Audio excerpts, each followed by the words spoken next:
O'rtoqlar, tarixiy hodisa. Qayerga kelganimni bilasizlarmi? Bitta qaranglar.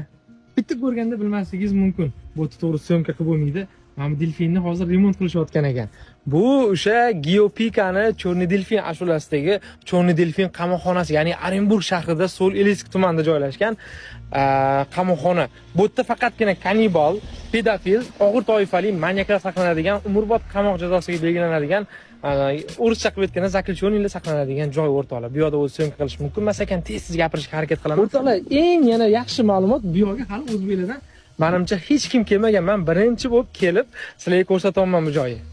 Hozirgi videoni syomka qilganimdan keyin ichkaridan 3 ta охрана yugurib chiqib videoni o'chirtirishga rosa harakat qilishdi. Ko'z oldida o'chirdim, lekin papkaga saqlanib bo'lib tushardi.